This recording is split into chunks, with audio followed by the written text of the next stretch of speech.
اللہ تعالیٰ نے یہودیوں پر بہت سی طیبات کو حرام کر دیا ان کے گناہوں کی وجہ سے. تو دراصل ان کے گناہوں کی وجہ سے یہ چیزیں ان پر حرام کی گئی تھی، اور دوسرا ان کے علماء نے بہت سی پاکیزہ چیزوں کو خود پہ حرام کر دیا اور اپنے لوگوں پر بھی ان کو غلط طریقے سے گائیڈ کیا، جس کی وجہ سے بہت سی چیزیں کھانے سے وہ پرہیز کرنے لگے. حلال کو حرام اور حرام کو حلال کر دیا. غلطی ان کی اپنی تھی، لیکن انہوں نے تعویل کیا کی، کہنے لگے کہ یہ سب چیزیں جو ہیں یہ تو یعقوب علیہ السلام نے خود پہ حرام کی تھی، اس وجہ سے یہ ہم پہ حرام ہے. جیسا کہ سورۃ آل عمران آیت 93 میں آتا ہے کل الطعام کان حلا لبنی اسرائیل، کھانے کی ہر چیز بنی اسرائیل کے لیے حلال تھی، الا ما حرم اسرائیل علی نفسہ، مگر جو اسرائیل نے اپنے آپ پر حرام کر لی. من قبل ان تنزل التوراۃ، اس سے پہلے کہ تورات اتاری جاتی. کل فأتوا بالتوراۃ فاتلوها ان کنتم صادقین، کہا کہ تم اگر سچے ہو تو تورات لاؤ اور اسے پڑھو. کیا یہ چیزیں تم پر حرام تھی؟ یہ چیزیں تو پہلے تم پر حلال تھی، لیکن ان چیزوں کو بعد میں حرام کیا گیا. اور یہ کیوں کیا گیا تھا؟ تمہارے ظلم کی وجہ سے، تمہاری سرکشی کی وجہ سے، اللہ تعالیٰ کے راستے سے روکنے کی وجہ سے. تو یہی وجہ ہے کہ یہودی اللہ کے رسول صلی اللہ علیہ وسلم سے اس بارے میں جھگڑا کرتے تھے، کیونکہ وہی چیزیں جو اللہ تعالیٰ نے ان پر حرام کی تھی وہ بعد میں اللہ کے رسول نے آ کر جب اسلام آیا تو ان چیزوں کو حلال کیا دوبارہ سے.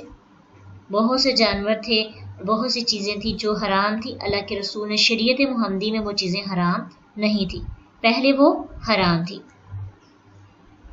ٹھیک ہے، اللہ کے نبی کی نبوت بعثت کا ایک مقصد یہ بھی تھا نا کہ وہ کیا کریں، جو یہودیوں نے چیزوں کو، پاکیزہ چیزوں کو حرام کیا ہے ان کو حلال کر دیں. سورۃ اعراف آیت 157 میں آتا ہے وَيُحِلُّ لَهُمُ الطَّيِّبَاتِ، اور ان کے لیے پاکیزہ چیزیں حلال کرتا ہے. جو نبی آیا اس کے آنے کا ایک مقصد یہ بھی ہے کہ وہ چیزوں کو حلال کرتا ہے. کون سی چیزوں کو؟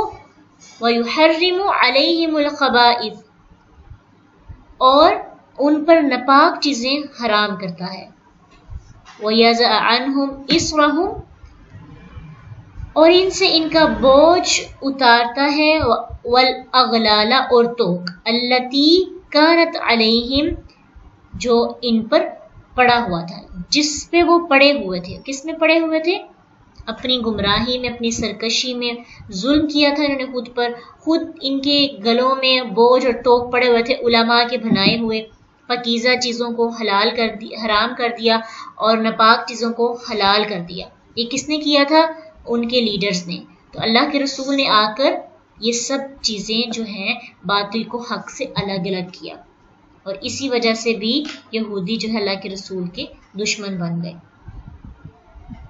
ٹھیک ہے، تو اس آیت سے ہمیں ایک چیز پتہ چلتی ہے کہ جو قوم خود پہ ظلم کرتی ہے اللہ تعالیٰ دنیا میں اس کے لیے نعمتوں کو کم کر دیتے ہیں، یعنی دنیا میں ان سے نعمتیں چھین لی جاتی ہیں. جب انسان ظلم کرتا ہے نا تو پھر اس پہ ظلم کیا جاتا ہے. انہوں نے ظلم کیا تھا اللہ کی نافرمانی کر کے، تو اللہ تعالیٰ نے ان پر ظلم کرنے والے لیڈرز مسلط کر دیے. اب ان لیڈرز کی وجہ سے ان پر بہت سی اور چیزیں بھی حرام ہو گئی جو کہ پہلے حلال تھی. تو ان کے لیے دائرہ کار حلال چیزوں کا تھوڑا کم ہو گیا. دیکھیں نا، ناخن والے جانور اب تو حلال ہے نا، یہ بطخ اور اسی طرح جو ہے شتر مرغ وغیرہ، اونٹ وغیرہ، اس وقت ان پر حرام کر دیے گئے تھے. اور کیا ان پہ حرام کیا گیا تھا؟ وَمِنَ الْبَقَرِ وَالْغَنَمِ حَرَّمْنَا عَلَيْهِمْ شُحُومَهُمَا، جو گائیں اور بکری ہوتی ہے نا اس کی چربی بھی ان پر حرام کر دی گئی تھی. اور لیکن کچھ حلال تھی. وہ کیا حلال تھی؟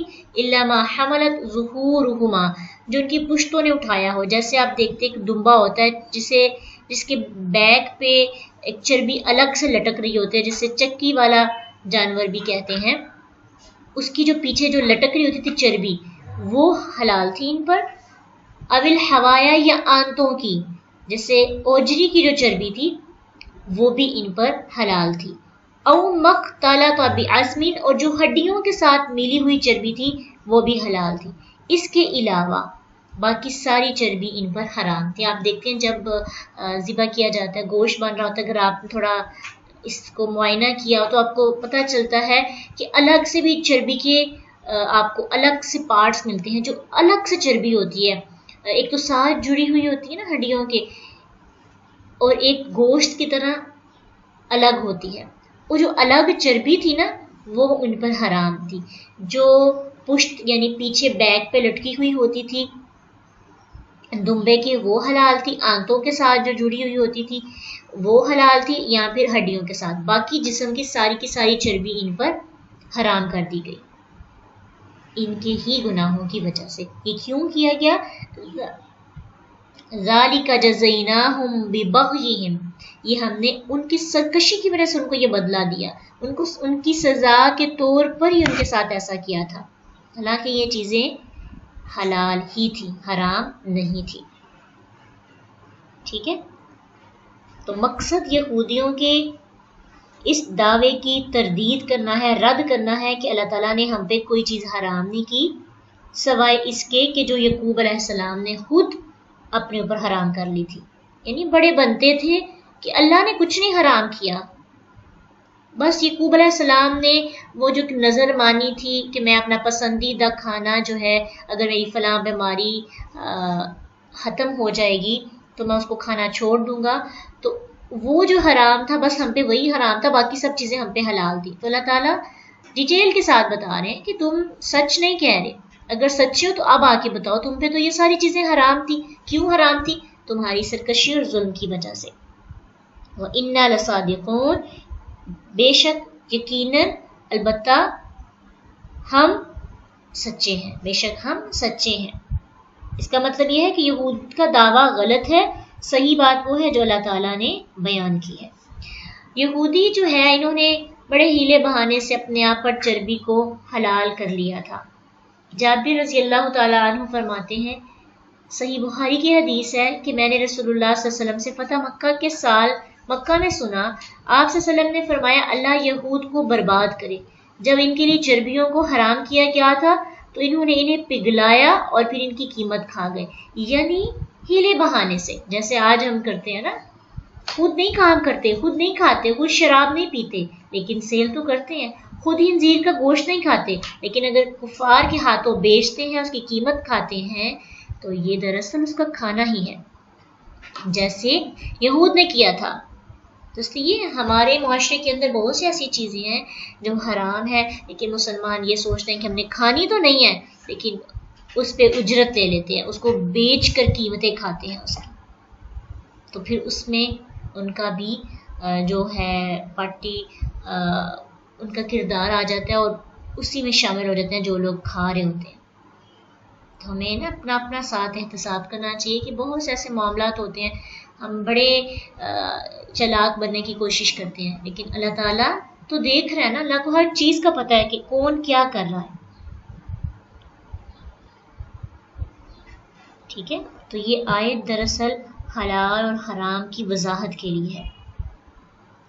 تو اس لیے حلال حرام کی بڑی وضاحت بتائی جا رہی ہے کیونکہ اسلام صرف نماز اور زکوٰۃ اور حج کا ہی دین نہیں ہے.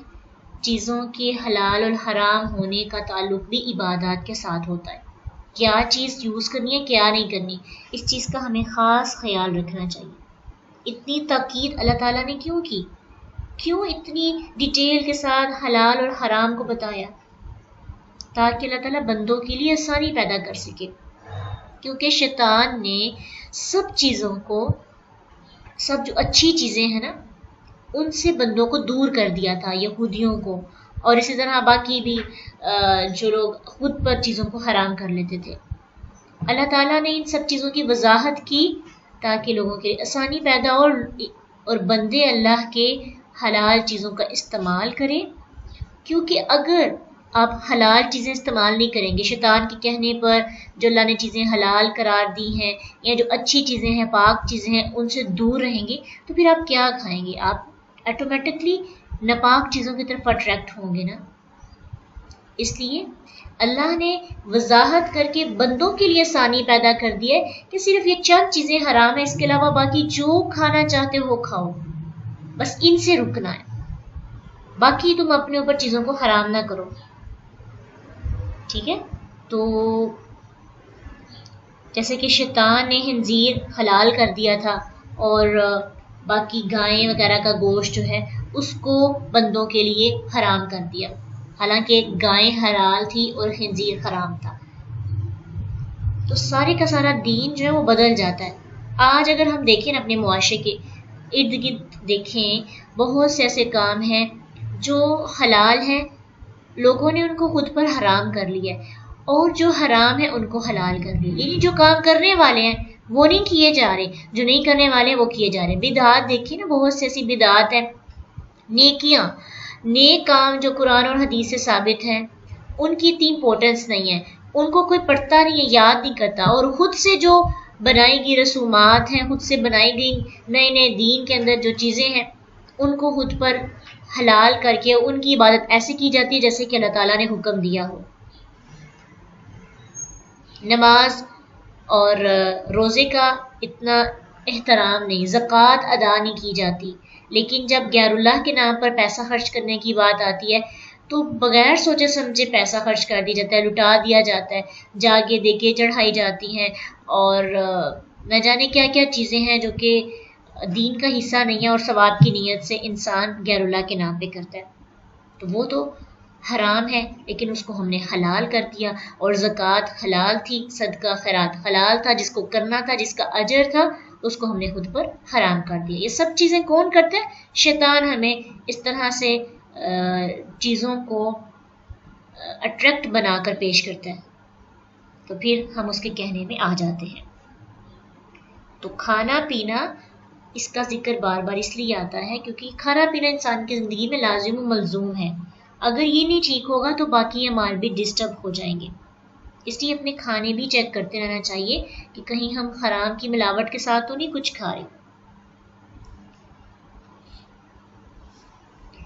فَإِن كَذَّبُوكَ فَقُلْ رَبُّكُمْ، پھر اگر وہ آپ کو جھٹلا دیں، اب اللہ کے رسول صلی اللہ علیہ وسلم کو کہا جا رہا ہے کہ اگر یہ لوگ آپ کی بات نہیں مانتے تو آپ مطمئن رہیں، ذو رحمت واسعہ، اللہ کی رحمت بہت وسیع ہے،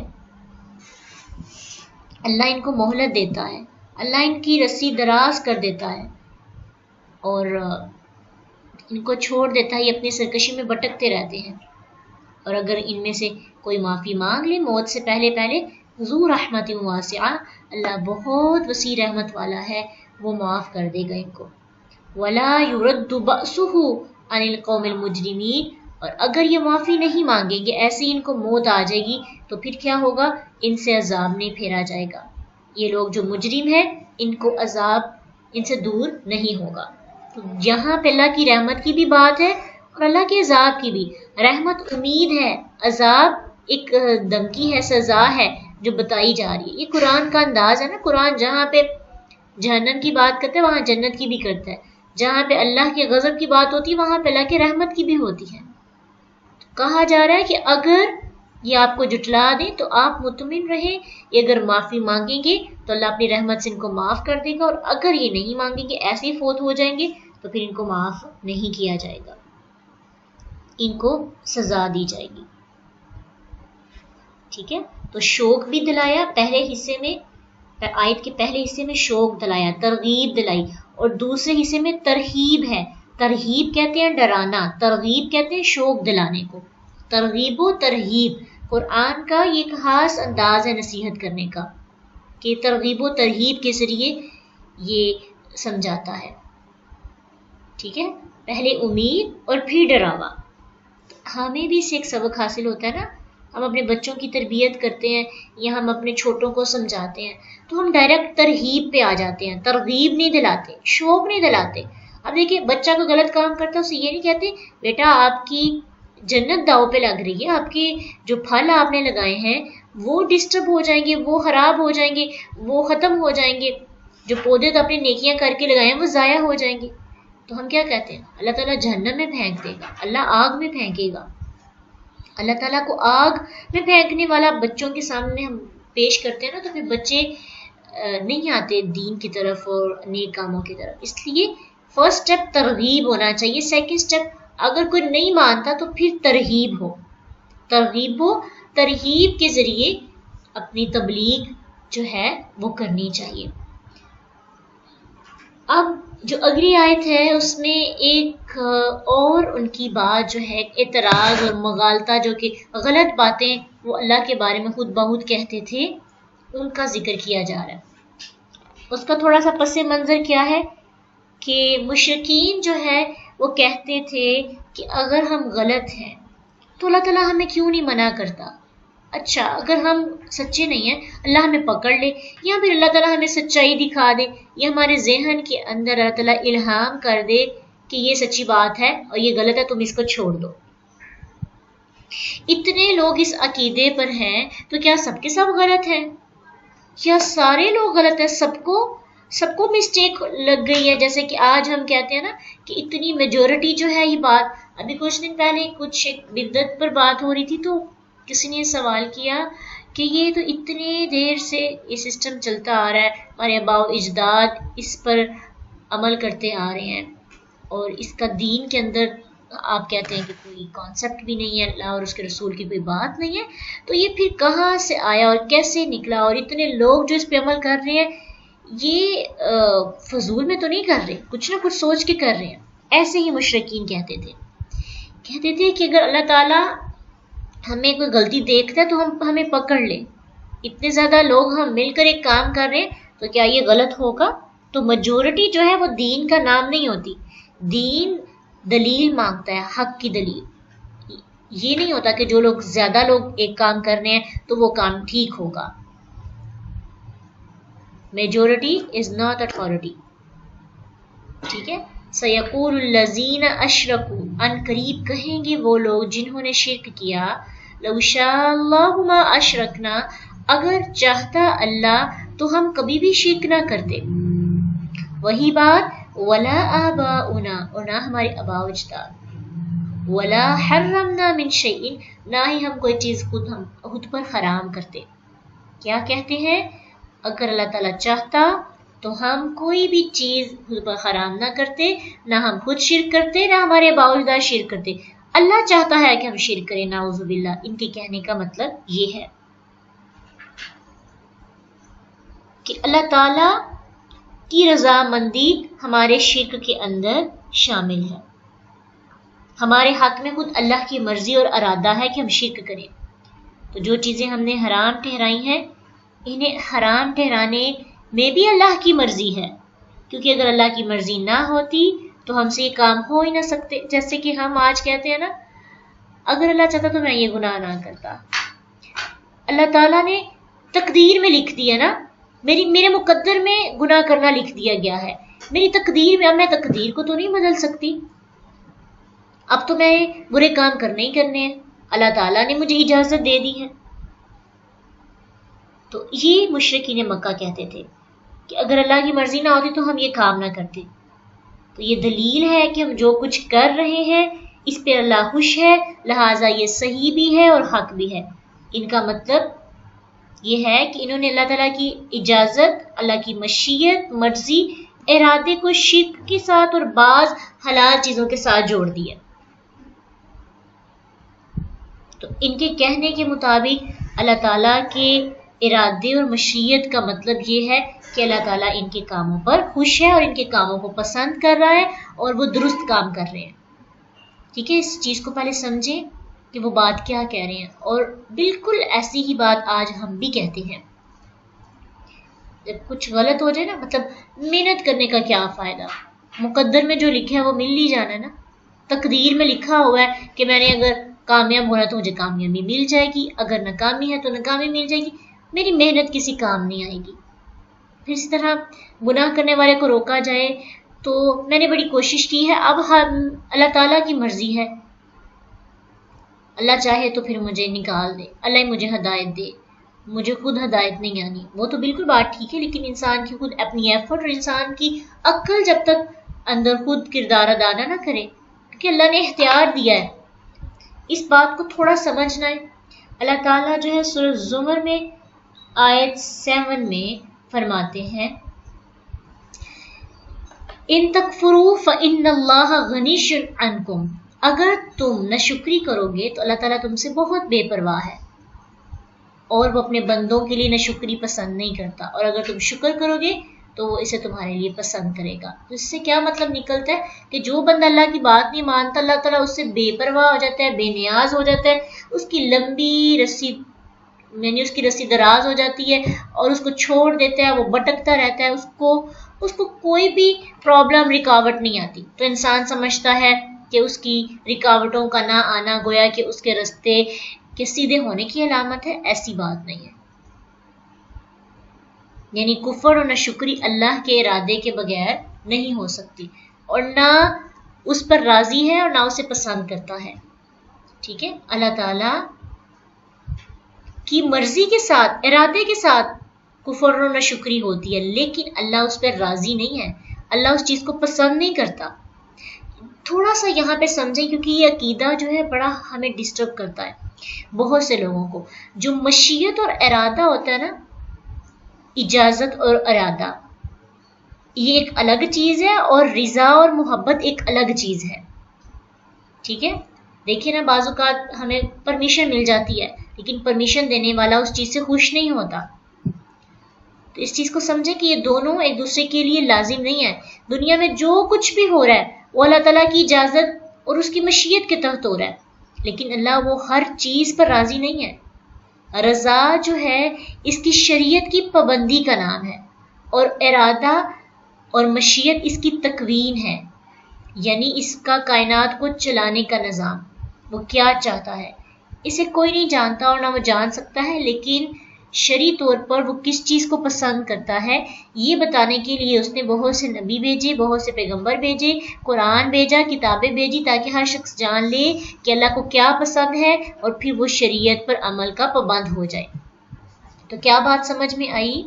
دنیا میں جتنا بھی سسٹم چل رہا ہے اللہ کی مرضی سے ہے، کوئی گناہ ہو رہا ہے، کوئی نیکی ہو رہی ہے، کوئی کسی کو مار رہا ہے، کسی کو قتل کر رہا ہے، زمین آسمان، چاند ستارے سیارے پرند چرند جتنے بھی چیزیں، پتا بھی ہل رہا ہے تو اللہ کی مرضی سے ہل رہا ہے، ٹھیک ہے۔ لیکن بہت سے ایسے کام ہیں جو ہو رہے ہیں مگر اللہ کو پسند نہیں ہے۔ مثلا اللہ تعالیٰ قرآن میں کہتے ہیں کہ مجھے نیک لوگ پسند ہے، تو پتہ چلتا ہے کہ اللہ کو برے لوگ پسند نہیں ہیں، تو پیدا تو اللہ نے وہ بھی کیے، تو اس لیے یہ نہیں سوچنا چاہیے کہ اللہ تعالیٰ نے ہر چیز پیدا کی، اللہ کو پتہ ہے سب کچھ اللہ کے کنٹرول میں ہے، تو ہمارا کوئی کردار نہیں ہے، ہم یہاں پہ ویسے ہی آئے ہیں، ہم اللہ تعالیٰ کی طرف سے روبوٹ بن کے آئے ہیں، ہمیں جو اللہ کہتا ہے ہم وہی کریں گے، ہم اپنی طرف سے کوئی کوشش نہیں کر سکتے۔ تو اگر ایسے ہوتا تو اللہ تعالیٰ انبیاء کو نہ بھیجتے، اللہ تعالیٰ خود انسانوں کو، آدھے لوگوں کو برا بنا دیتے، آدھے لوگوں کو اچھا بنا دیتے، تو اللہ نے انبیاء کو بھیجا تاکہ انسان کے پاس اختیار ہو کہ وہ اچھا بھی کرے اور برا بھی کرے، اور پھر وہ اگر اپنے نفس کو مار کر اچھا کرتا ہے تو وہ اللہ تعالیٰ کا تقوی اختیار کر لیتا ہے۔ تو یہ جو کانسیپٹ ہمارے ہاں پایا جاتا ہے کہ اگر اللہ چاہتا تو میں یہ نہ کرتا، تو یہ کوئی حجت اور دلیل نہیں ہے اللہ تعالیٰ سے بچنے کی، کہ ہم روز محشر یہ کہیں کہ اللہ آپ نے کہا تھا، آپ کی مرضی سے میں نے یہ کیا تھا، اس لیے مجھے سزا نہ دی جائے۔ اللہ نے کہنا آپ کو عقل دی تھی نا، انبیاء بھیجے تھے، ان کی بات کیوں نہیں مانی، ان کی باتوں پہ کیوں نہیں عمل کیا؟ اس لیے ان چیزوں کا خیال رکھنا ہے۔ كَذَلِكَ كَذَّبَ الَّذِينَ مِن قَبْلِهِمْ حَتَّى ذَاقُوا بَأْسَنَا، تو اللہ کہتے ہیں کہ اسی طرح پہلے لوگوں نے بھی کہا تھا، جھٹلایا تھا، اب مجھے بتاؤ اگر وہ سچے تھے تو پھر ان پر اللہ کو پسند بھی تھا ان کا شرک کرنا، اگر اللہ تعالیٰ ان کی بات پر راضی تھے تو پھر یہ بتاؤ کہ ان کو عذاب کیوں آیا؟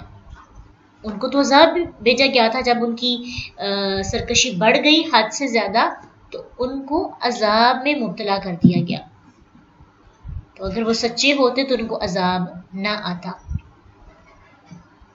کل حل عندکم من علم، کہہ دو اگر تمہارے پاس کوئی پروف ہے کہ اللہ تعالیٰ واقعی تمہارے شرک پر راضی ہیں، اللہ تعالیٰ نے تمہیں کہہ کے بھیجا ہے کہ جو تم کرو گے وہ مجھے میری رضا سے کرو گے، میری رضامندی سے ہی ہوگا، مشیت سے تو ہوگا، اللہ کی اجازت سے تو ہوگا، لیکن اللہ نے یہ نہیں کہا کہ ہر انسان کا عمل اس کی رضا سے ہوگا. ٹھیک ہے، تو اگر تمہارے پاس کوئی ایسی دلیل ہے تو چلو پھر ایسا کرو کہ کوئی پروف لے کے آؤ ہمارے سامنے.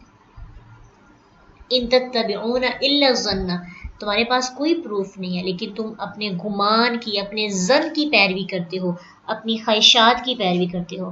یہ تم عذر پیش کر رہے ہو نا، وہ کسی عقلی یا علمی بنیاد پر قائم نہیں ہے. اگر تمہارے پاس علم کی کوئی بات ہے تو پیش کرو. کبھی دنیا کی کسی چیز کو حاصل کرنے کے لیے تم نے یہ کہا کہ اللہ تعالیٰ تقدیر میں ہوگا تو ہمیں مل جائے گا. مثلا اگر آپ کو پیسہ بنانا ہے تو آپ گھر میں بیٹھے ہیں تو کہہ رہے ہیں اللہ تعالیٰ کو منظور ہوگا تو مجھے پیسہ مل جائے گا.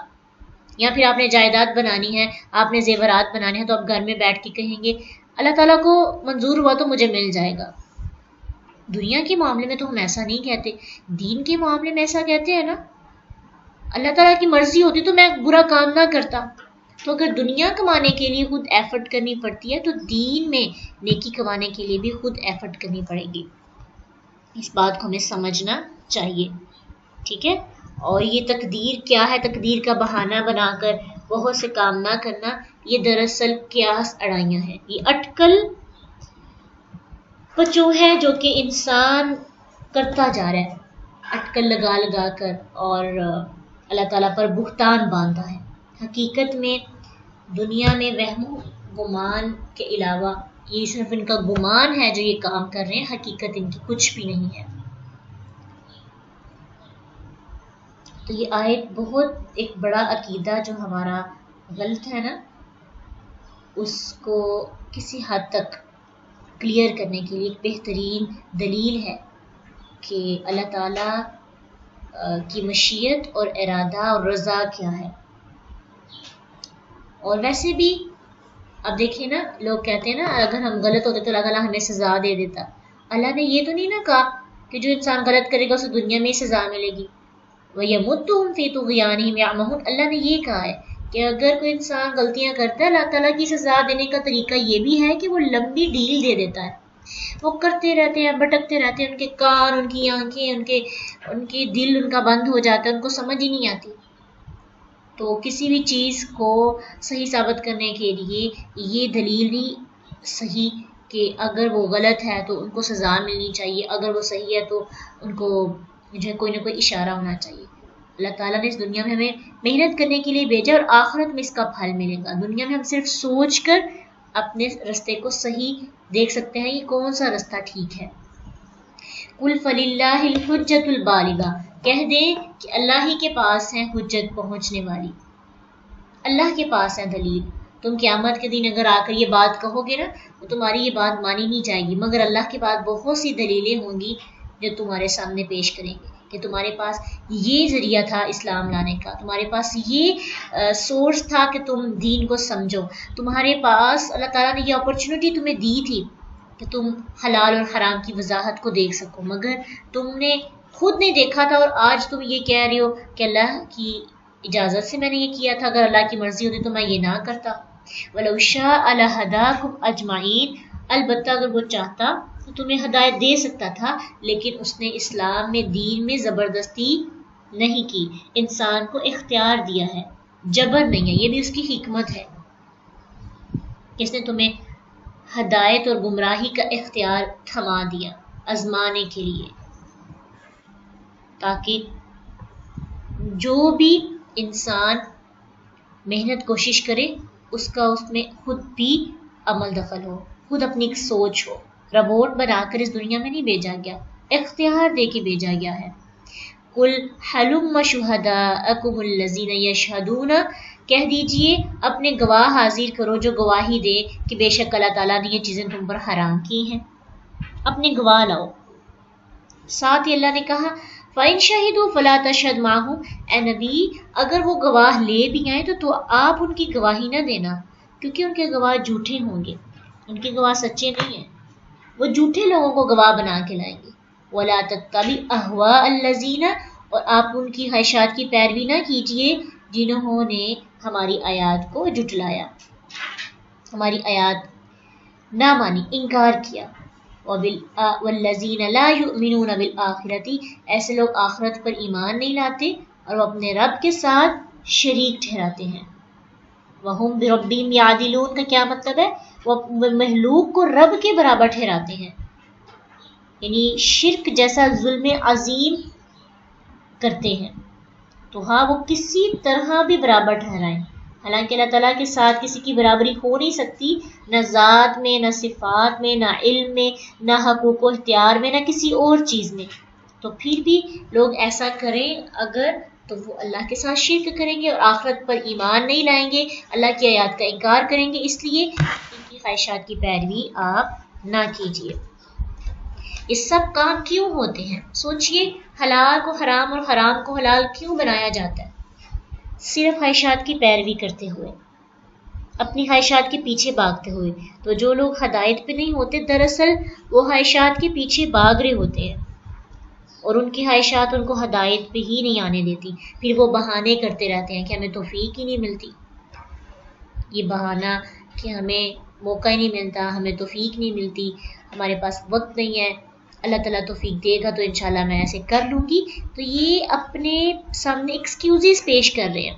بہت سے لوگوں کو آپ قرآن کی طرف بلائیں گے نا تو کہیں گے اللہ نے مجھے بھی توفیق نہیں دی، اللہ مجھے توفیق دے گا تو انشاءاللہ ضرور ہم سیکھیں گے اور ضرور کام کریں گے۔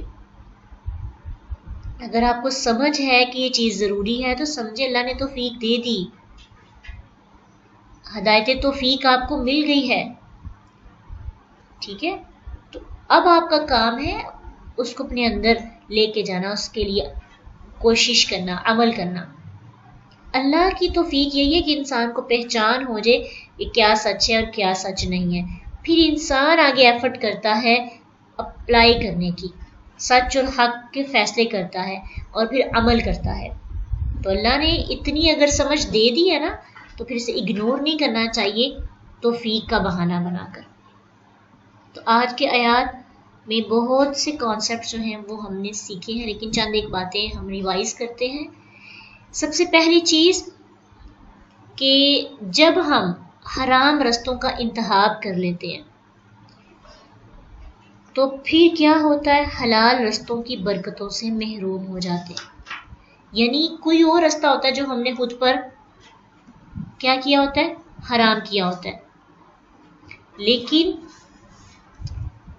اللہ تعالیٰ پھر ہمارے لیے حلال رستوں کی برکتیں ہم سے چھین لی جاتی ہیں۔ اور پھر یہ بھی چیز ہم نے سیکھی کہ اگر آپ غلطی، اللہ تعالیٰ آپ کو کسی غلطی پر پکڑ نہیں رہا تو اس کا ہرگز مطلب یہ نہیں ہے کہ وہ آپ سے خوش ہے اور اس نے آپ کو، آپ کے گناہوں کے رستوں کو آپ کے لیے آسان کر دیا ہے، ٹھیک ہے؟ بلکہ حقیقی بات یہ ہوتی ہے کہ آپ خود ہی سیدھے رستے پہ نہیں آنا چاہ رہے ہوتے، اور اللہ کی سزا دینے کا ایک طریقہ یہ ہوتا ہے کہ وہ لمبی ڈیل دے دیتا ہے اور پھر آپ بھٹکتے رہتے ہیں، لیکن آپ کو اس کا احساس نہیں ہوتا اور آپ یہ سوچتے ہیں کہ اللہ تعالیٰ نے ہمیں آسانی دی ہے، اللہ نے ہمیں سب کچھ یہ دیا ہے۔ پھر یہ بھی چیز ہمیں سیکھنے کو ملی کہ جو انسان اپنی خواہشات کی پیروی کرتا ہے وہ حق سمجھنے سے قاصر ہو جاتا ہے، اس کو پھر حق بات کی سمجھ نہیں آتی۔ شیطان کی ایک چال یہ بھی ہوتی ہے کہ وہ بندوں کو حق سے دور رکھ کر اس بات پہ مطمئن کر دیتا ہے کہ یہ سب کچھ اللہ کی توفیق سے ہی نہیں ان کو مل رہا۔ یعنی اگر انسان کوئی نیکی نہیں نہ کرتا تو شیطان اس کو مطمئن کرتا ہے تمہارا قصور نہیں ہے، تمہیں تو توفیق ہی نہیں مل رہی۔ پھر بندہ کیا کرتا ہے؟ بندہ شیطان کے چال میں آ کر اپنی کوشش چھوڑ دیتا ہے، کیونکہ اسے لگتا ہے کہ یہ سب وہ اللہ کی مرضی سے ہی کر رہا ہے، جیسے کہ مشرکین مکہ کو لگتا تھا۔